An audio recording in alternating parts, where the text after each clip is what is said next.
As you look at last year's victory, it's pretty well documented you weren't real happy Saturday night. What was the biggest key in getting things turned around for you?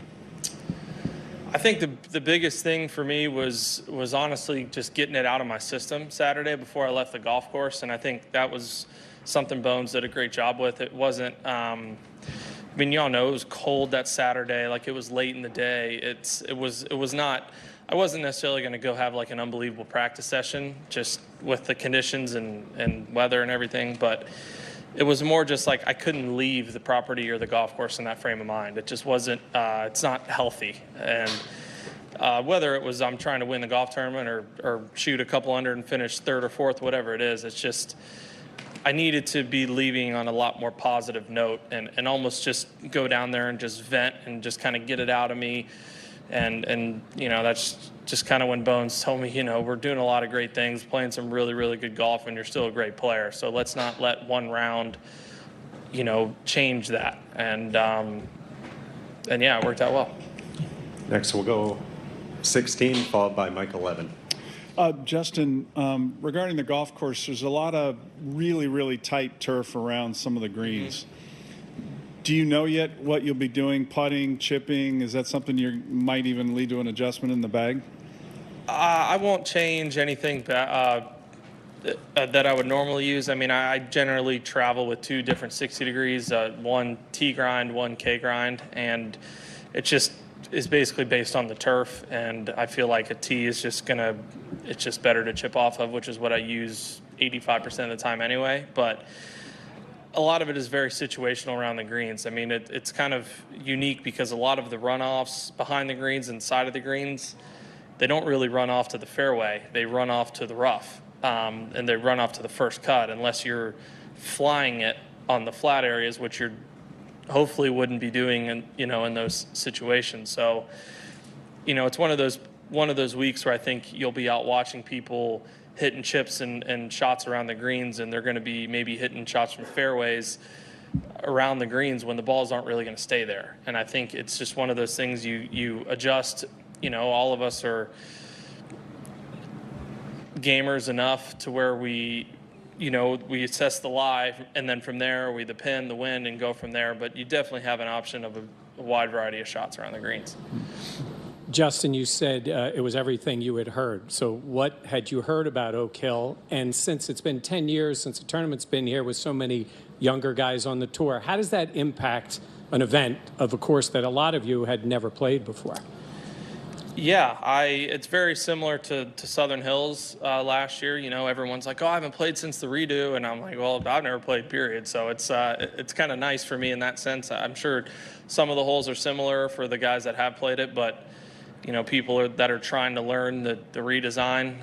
You know, I'm trying to learn the golf course, so I think a lot of people are in a very similar circumstance. But just what I'd heard about the course is that it's a tough golf course. It's you know, northeast. It's got I love the way the courses look up here. Just how the definition of the fairway to the rough and the cuttings of the bunkers, and I love the square, the kind of sharp edges on the greens. This place reminds me a little bit of a Winged Foot, just in terms of the green not the severity of the greens are not like Winged Foot, nothing is, but just the kind of the designs of them and some of the pin locations and how the fairways kind of canter and against the slopes or whatever you want to call it. But yeah, it's a really good golf course. And the rough itself, it looks like it's going to thicken up even more. Yeah, it's tough. It's the thickest blades of grass. It's almost like what's it like, the St. Augustine or something? It's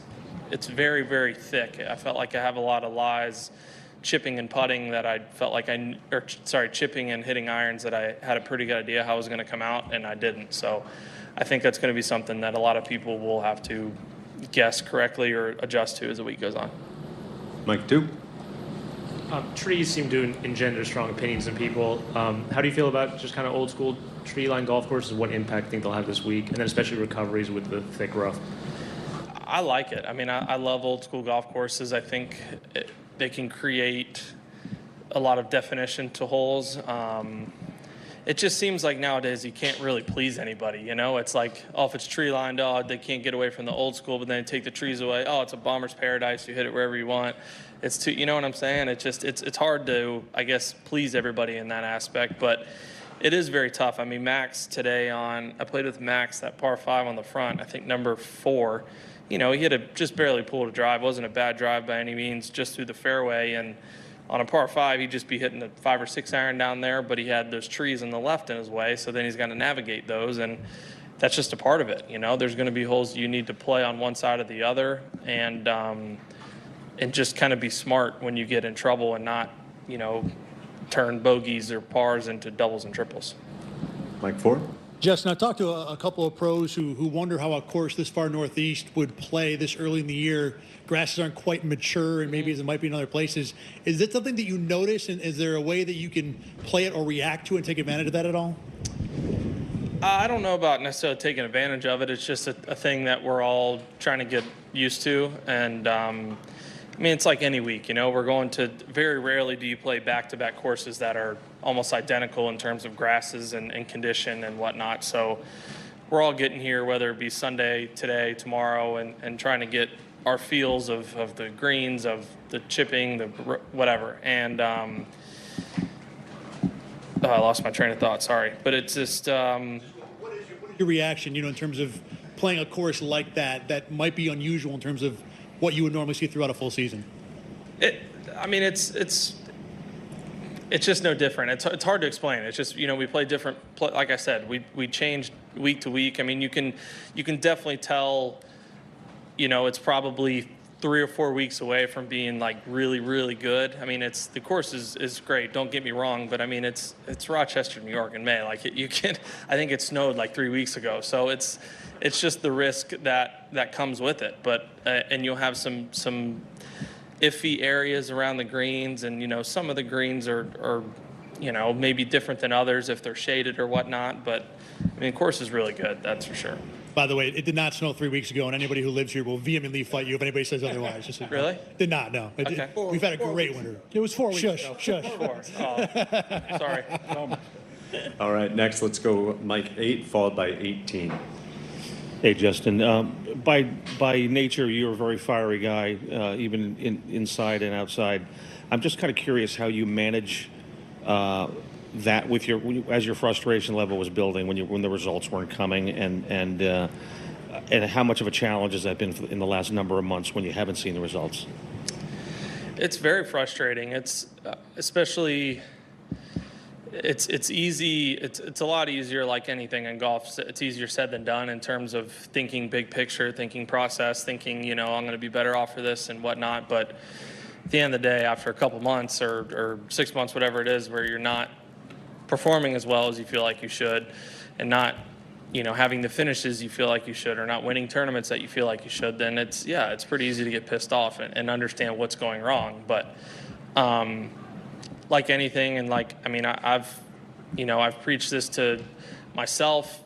I'm sure I've said it to y'all, or I've said it to whether it be, excuse me, younger guys that ask. And I mean, how you learn is failure and negatives. And I feel like I've had a great opportunity for a lot of learning the past, 6 months, a couple months in this year. And, you know, I feel like I said it in Charlotte a little bit, starting to see a little bit of the light at the end of the tunnel, and just of you know, nobody I feel like is in a better place than, call it, Max Homa out here. There's not very many top player. There's no other top player in the world that's gone through what he's gone through in terms of having a tour card, losing your tour card, having to earn it back, and then becoming one of the top players in the world. So I've talked to him about it before, because he's like nobody out here really knows how bad it can be. You know, it's like, I feel like everything's so bad and I'm ranked whatever in the world. He's like, dude, I had to birdie my last 5 holes at Pumpkin Ridge to get in the Korn Ferry playoffs. So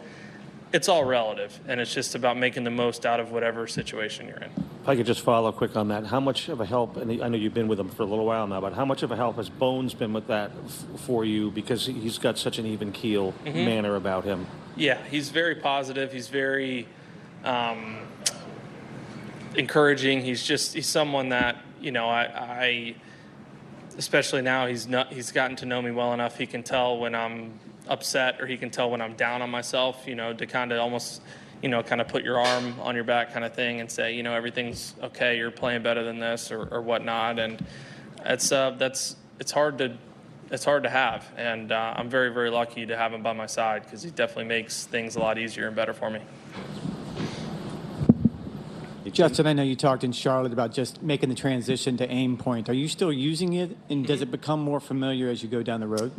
Yeah, I am still using it, and I've come to find, just like anything in your golf game, it feels great some days and it feels bad others. And, I played Keegan's back home in Jupiter, and we played, and he just said, he had a week in Charlotte where he couldn't feel it very well. And I'm sure it's, just like your golf swing. You're going to have days where you can feel the slope like this, and it's just bang, go. You're making everything, and you're going to have weeks where it's not great. But just, again, like anything in your golf game, you got to practice it. So I felt like I had a good week practicing it and trying to get a little bit more accustomed to it, and a little bit more, fluid, and just making it easier routine-wise, I guess.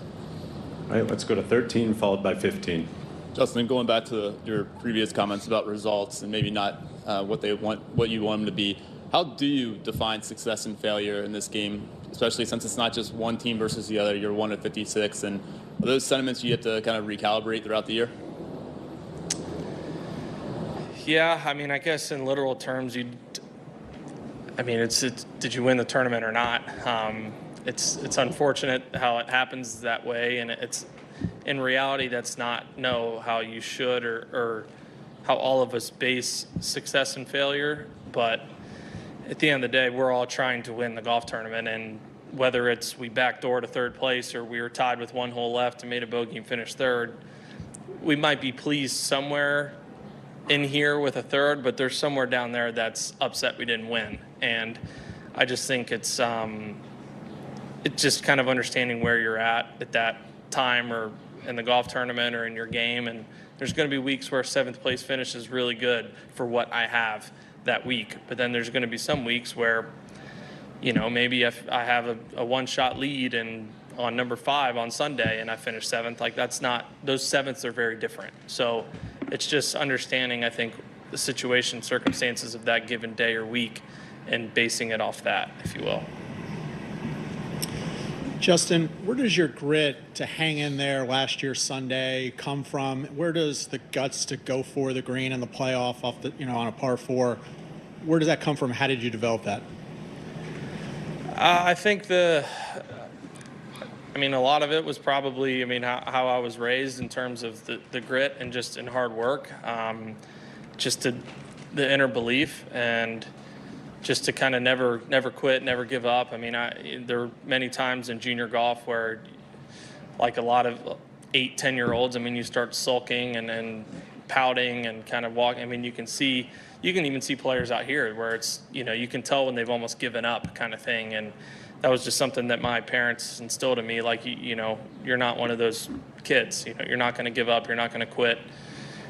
Make the best out of whatever you have. There's going to be days, kind of like I was saying, where 70 might be the best that I have that day, but it's sure better than 71. Or 75 might be the best I have that day, but it's better than 76. And that's just kind of how I've always been taught. In terms of the 17 or whatever last year, I would just say that comes just with confidence and trust in myself, honestly. I feel like getting in those situations is fun because that's why I've practiced, to where when I get out there, I don't think about anything but just executing that shot and in that specific time. And I have enough belief and faith and trust in myself that I'm going to be able to pull it off, kind of thing. Can you give an example of how you enjoyed having custody of the Wanamaker Trophy for the past year?